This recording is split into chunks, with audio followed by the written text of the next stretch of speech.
আসসালামু আলাইকুম। প্রিয় দর্শক, নির্বাচন তো শেষ হয়ে গেল। আপনারা সবাই জানেন এই যে নির্বাচনের ফলাফলও মোটামুটি একটা ধারণা করা গেছে যে বিএনপি এই নির্বাচনে জয়লাভ করছে। দু একটা আসনের রেজাল্ট হয়তো একটু বাকি আছে, তো এইটা নিয়ে আলোচনা চলতে থাকবে। এটা নিয়ে আলোচনা আমি করতে চাই না, কারণ এটা খুব একটা এই মুহূর্তে আমার জন্য আলোচনার বিষয় নয়। কেন জিতেছে, কেন বিএনপি জিতলো, এটাই স্বাভাবিক ছিল কি না, এগুলো নিয়ে আলোচনা বিস্তর অলরেডি হয়ে গেছে। আমি নিজেও করেছি, বিভিন্ন টেলিভিশনে আলোচনা হয়েছে আমার। আমি যে বিষয়টা নিয়ে আপনাদের সঙ্গে আলোচনা করতে চাই এবং যেটা আমি মনে করি এই নির্বাচনের সবচেয়ে গুরুত্বপূর্ণ দিক, অবশ্যই নির্বাচনে কে হারলো কে জিতলো এটাই গুরুত্বপূর্ণ, কিন্তু এর বাইরে যে বিষয়টা সবচেয়ে গুরুত্বপূর্ণ সেটা হলো এবার নির্বাচনে ভোট কেমন পড়েছে। আমি নিজে ভোট দিয়েছি, ঢাকা শহরে আমি ছিলাম, আমি ঢাকা শহরে ভোট দিয়েছি এবং ঢাকা শহরে ভোট একটু কমই হয়েছে, এটা সবাই বলবেন। এবং এর কারণও আছে। এর কারণ হচ্ছে যে 3 দিনের ছুটি ঘোষণা করা হয়েছিল নির্বাচন উপলক্ষে। অনেকে ঢাকার বাইরে গ্রামের বাড়ি চলে গিয়েছেন এবং এদের মধ্যে অনেকে ঢাকা শহরের ভোটার ছিলেন, কিন্তু যেহেতু ছুটি পেয়েছেন বাড়ি চলে গেছেন, যে কারণে ঢাকার অনেক ভোটার গ্রামের বাড়ি চলে গেছেন। এই কারণে ঢাকা শহরে ভোট একটু কম হতেই পারে। ভোট কম হওয়ার আরেকটা কারণ ছিল, সেই কারণটা হলো বিপুল সংখ্যক আওয়ামী লীগের ভোটার যারা আছে, মানে আওয়ামী ভোটার যারা আওয়ামী লীগকে ভোট দেয়, মানে যারা নৌকা মার্কায় ভোট দেয়, তাদের মধ্যে বিপুল সংখ্যক ভোটার আমার মনে হয় এবং অনেকেই স্বীকার করবেন এবার ভোট দিতেই যায়নি। আওয়ামী ভোটারদের অনুপস্থিতি এবং অনেক লোক ঢাকা থেকে চলে যাওয়ার কারণে ঢাকা শহরে ভোট প্রদানের হার কম ছিল। এটা আমি নিজেও ভোট দিতে গিয়ে এবং প্রথম আমার অভিজ্ঞতার কথা বলতে গিয়ে আপনাদেরকে আমি গতকালকেই জানিয়েছি যে ঢাকা শহরে ভোট কম পড়েছে। কিন্তু ঢাকার বাইরে কেমন ভোট পড়েছে? ঢাকার বাইরে কি হুবড়ি খেয়ে পড়া ভোট ছিল? অনেক ভোট ছিল, সেটাও কিন্তু জানা দরকার। আমি এক্ষেত্রে আপনাদের একটা কথা বলি, সেটা হলো যে আমি নিজে দীর্ঘদিন সাংবাদিকতা করেছি এবং ইলেকশন কভার আমি করতাম নিয়মিতই। মানে নির্বাচনের দিন মানে বিভিন্ন সেন্টারে যেতাম, যে প্রথম আমরা যে কথাটা জিজ্ঞাসা করতাম যে কয় ঘন্টা হলো, ধরা যাক 5 ঘন্টা হলো অথবা 3 ঘন্টা হলো, এই 3 ঘন্টায় কত ভোট পড়েছে। মানে আমরা যখন যেতাম নির্বাচন চলাকালীন প্রিজাইডিং অফিসাররা, মানে একটা ভোট কেন্দ্রে যিনি দায়িত্বে থাকেন, তিনি একটা তথ্যই আমাদেরকে দিতে পারতেন খুব ইজিলি, তাহলে কত ভোট পড়েছে।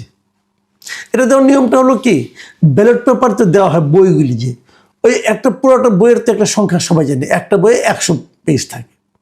তো কয়টা রুম আছে, মানে কয়টা কক্ষ আছে, সেই কক্ষে কয়টা, মানে ওরা কয়টা একটা করে ভোট যখন তার পুরো বইটা শেষ হয় তখন তারা ওটা জমা দিয়ে আবার নতুন একটা বই ইস্যু করে নিয়ে যায়। তো ওরা কিন্তু বুঝতে পারে যে কয়টা বই শেষ হলো আর কয়টা বই নিয়েছে। বলতে পারে যে এখানে 500 ভোট হয়ে গেছে, আরও 4টা-5টা চলছে, ওগুলি ভাঙাগুলি ওর যোগ করে একটা ধারণা দিতে পারে, খুব ইজিলি পারে তারা। তো এটা হলো সবচেয়ে প্রথম যে কত ভোট পড়লো, মানে কতগুলি ভোট হলো, তারপর সেই ভোট কে কতটা পেল অথবা কতগুলি ভোট বাতিল হলো, নষ্ট হলো, এগুলো আলাদা হিসাব। এখন প্রশ্ন হলো যে আজকে যে নির্বাচনটা শেষ হলো, নির্বাচনে ভোট গণনা চলছে, আমরা জেনেও গেছি অনেকগুলো আসনে কোনটা বিএনপি জিতলো, কোনটা জামাত জিতলো, কে জিতলো কে হারলো, মোটামুটি আমাদের জানা হয়ে গেছে। কিন্তু আপনি কি জানেন যে এবার কত শতাংশ ভোট পড়েছে? আপনি না, আপনিও জানেন না, আমিও জানি না, এখন পর্যন্ত আমি জানি না। আর কি কেন জানি না? যে জিনিসটা জানা সবচেয়ে সহজ, যেটা প্রত্যেকটা নির্বাচনে সবার আগে জানিয়ে দেওয়া হয়, এর আগে যত নির্বাচন হয়েছে সব নির্বাচনে প্রথমেই যে তথ্যটা জানিয়ে দেওয়া হয় সেটা হলো কত শতাংশ ভোট পড়েছে, মানে মোট ভোটার যা আছে তার মধ্যে কত শতাংশ ভোট পড়লো। মানে কত ভোট পড়লো এটা যদি আপনি জানতে পারেন তাহলে মোট ভোটের সঙ্গে শতাংশ করলে সেটা বেরিয়ে যায়। এখানে কঠিন কিছু নাই। কিন্তু এবার রাত 10টা পর্যন্ত যখন কোনো ফলাফল, মানে কেউ যখন জানতে পারলো না যে কত ভোট পড়েছে, তখন সাংবাদিকরা কিন্তু নির্বাচন কমিশনের ভেতরে যে একটা থাকে, কন্ট্রোল রুম থাকে, সেখানে সাংবাদিকদের ওরা ব্রিফ করেন যে এত ভোট পড়েছে, এত অমুক আসনে অমুক এগিয়ে আছে, হয়তো 150 আসন, 150 কেন্দ্র আছে, তারপরে 70টা কেন্দ্রের ফল জানা গেছে, কে এগিয়ে আছে, এগুলো আংশিক ফলাফল, এগুলো ঘোষণা করা হয়, এটা আগেও হতো। তো সাংবাদিকরা 10টার দিকে যখন জিজ্ঞাসা করেছে যে কত ভোট পড়েছে, তো তার আগে প্রথমত তারা জিজ্ঞাসা করেছে সিইসিকে। ভোট গণনা যখন শুরু হলো সন্ধ্যার পরপরই, তখন সিইসি যখন আসলেন তখন সিইসিকে জিজ্ঞাসা করলো যে কত ভোট কাস্ট হয়েছে। সিইসি বললেন এটা ইসির সচিব বলবেন। ঠিক আছে, তারপর সচিব এই আংশিক ফল প্রকাশ করা শুরু করলো। রাত 10টার দিকে এই ইসির সচিবকে, নির্বাচন কমিশনের যিনি সচিব আছেন, তাকে সাংবাদিকরা জিজ্ঞাসা করলো যে কত শতাংশ ভোট পড়েছে, এবং উনি বললেন কি, এত অধৈর্য হলে তো হবে না, আপনারা যদি এত অধৈর্য হন তাহলে আমি এটা বন্ধ করে দিয়ে ওটার দিকে যাই, মানে এটা মানে ওই আংশিক ফল বন্ধ করে দিয়ে টোটাল কত শতাংশ ভোট পড়েছে ওটার দিকে যাই। বুঝেন, উনি বিরক্ত। এই বিরক্তির ভিত্তিটা কি? উনি তো বিরক্ত হতে পারেন না, কারণ ওনার কাছে থেকে সহজ প্রশ্ন করা হয়েছে। এবং তখন উনি আবার এটা বললেন যে কত শতাংশ ভোট পাওয়া গেছে এটা বলা হবে 299টা আসনের ভোট কাউন্ট করার পরে, মানে সবগুলি আসনের ভোট কাউন্ট করা হবে, সবগুলি বিজয়ী ঘোষণা করা হবে, তারপর বলা হবে যে মোট কত শতাংশ ভোট পড়েছে। এটা ওনার বক্তব্য সাংবাদিকদের কাছে। কিন্তু আমার প্রশ্ন হলো যে সবগুলি আসনের ফলাফল জানানোর পর আপনাকে কেন মোট ভোটের কথা বলতে হবে? কারণটা কি? এই প্রশ্নের জবাবটা কিন্তু আমি এখনো জানি না। দেখেন, মোট ভোট জানাটা কেমন সহজ। প্রিজাইডিং অফিসার টোটাল ভোটের হিসাব দিবেন, ওনার কাছে কতগুলি ব্যালট পেপার গিয়েছে, কতগুলি ব্যালট পেপার ইউজ হয়েছে। এটা তো 4টার সময় যদি 4:30 পর্যন্ত ভোট হয়ে থাকে, 10 মিনিটের মধ্যে ওনার পক্ষে বের করা সম্ভব ওনার এই কেন্দ্রে কত ভোট পড়েছে। এবং প্রিজাইডিং অফিসাররা এটা দিয়ে দিবেন সহকারী রিটার্নিং অফিসারের কাছে। এটাতে এখন মুহূর্তের মধ্যেই আপনার মেসেজ দিয়ে মেল করে আপনি পাঠাতে পারেন। সহকারী রিটার্নিং অফিসার যিনি থাকবেন, মানে সাধারণত উপজেলা যিনি ইউএনও হন আর কি, উনি এটা সঙ্গে সঙ্গে পাঠিয়ে দেবেন রিটার্নিং অফিসারের কাছে, মানে জেলা প্রশাসকের কাছে। রিটার্নিং অফিসার পাঠিয়ে দেবেন নির্বাচন কমিশন সচিবালয়ে। এই পুরো কাজটা করতে 15 থেকে 20 মিনিটের বেশি সময় লাগার কোনোই কারণ নাই। তার মানে 6টার মানে 4:30 ভোট শেষ হয়ে গেছে, বড় জোর 5টা, ধরলাম 6টার মধ্যেই জানিয়ে দেওয়া সম্ভব যে কত ভোট পড়েছে। সেটা জানানো হলো না কেন? কেন রাত 10টার সময় তারা জানাতে পারছেন না, এবং তারা অল্প অল্প করে জানাচ্ছেন? যতটুকু জানতে পেরেছি আমরা এই পর্যন্ত, প্রথমে দুপুর 12টার সময় জানিয়েছেন যে 32.88% ভোট পড়েছে। কিভাবে জানালেন? আমি যেভাবে বললাম ওভাবেই জানিয়েছেন। তো তখনও ভোট শেষ হয় নাই, কাজে ওভাবেই জানাতে হবে। 2টার সময় জানালেন যে 47.91% ভোট পড়েছে। দেখেন, মাত্র 2 ঘন্টার মধ্যে কিন্তু 32 থেকে 47% হয়ে গেল, মানে 15% ভোট পড়ল। আপনারা মাথায় রাখেন মোট ভোটার কত ছিল এবার মোট ভোটারের সংখ্যা ছিল 12,77,00,000, মানে প্রায় 13 কোটি। এই 13 কোটি ভোটারের মধ্যে মাত্র 2 ঘন্টার মধ্যে 15% ভোট কিন্তু বলা গেল।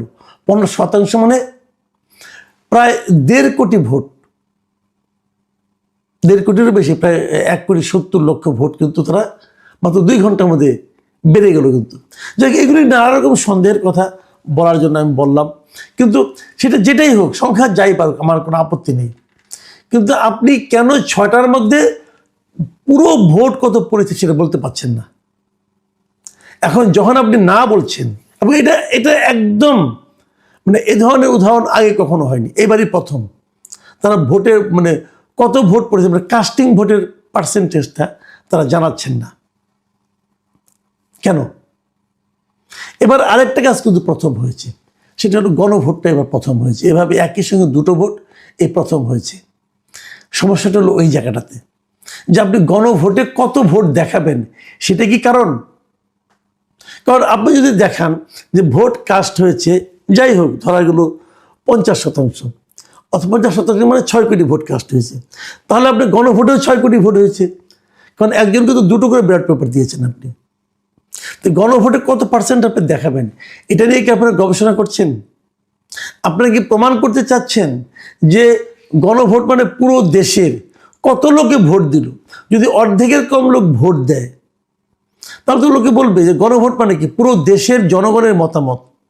তো অর্ধেকের কম লোক যদি ভোট দেয়, আর যদি সেখান থেকেও যদি আপনি 70% পান, ধরা যাক কথার কথা, ধরা যাক অর্ধেক কম লোক ভোট দিলে 6 কোটি লোক ভোট দিল, আর 6 কোটিও যদি 70% হয় তাহলে সেটা আরো কমে গেল 4 কোটির মতো হলো। তাহলে এই 12 কোটি ভোটারের মধ্যে যদি 4 কোটি লোক ভোট দেয়, তার যদি হাফ ভোট করতে, এইভাবে যদি আপনি হিসাব করেন না, তাহলে এক পর্যায়ে প্রশ্ন উঠতে পারে যে আপনাদের সংবিধান সংশোধন করলেন, এটা তো পুরো দেশের রিপ্রেজেন্টেশন হলো না। এই ভয়ের কারণেই কি এরা ভোটের হারটা কম করে দেখাচ্ছে না? তারা মানে কি তারা হা না ভোট গুনে এক পর্যায়ে যে কত পার্সেন্ট ভোট দেখালে পরে হা ভোটের সংখ্যা 50%-এর বেশি হয়, তারা কি এই হিসেবের দিকে যাচ্ছে? এই জন্যই কি ভোটটা কমিয়ে দেখাচ্ছে, এবারে ভোটের পুরো ভোটের সংখ্যাটা জানাচ্ছে না?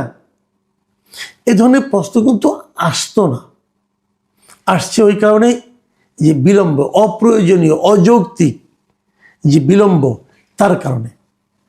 এখন এখানে সবচেয়ে বাঁচার উপায় হলো বলা যে ওনারা আসলে অভিজ্ঞ না, তো এই জন্য বলতে পারছেন না। কিন্তু সেটাও তো ধোপে টেকে না, কারণ তাদেরকে সাংবাদিকরা বারবার বলেছে আপনার ভোটের মানে কাস্টিংয়ের হারটা বলেন, তারা বলেনি। প্রিয় দর্শক, আপনারা এগুলো নিয়ে ভাবুন।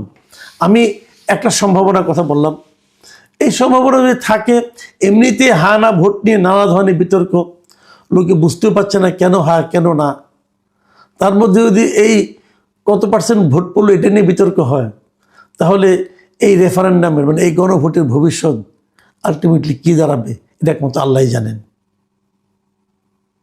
প্রিয় দর্শক, এখন এই পর্যন্তই। আল্লাহ হাফিজ।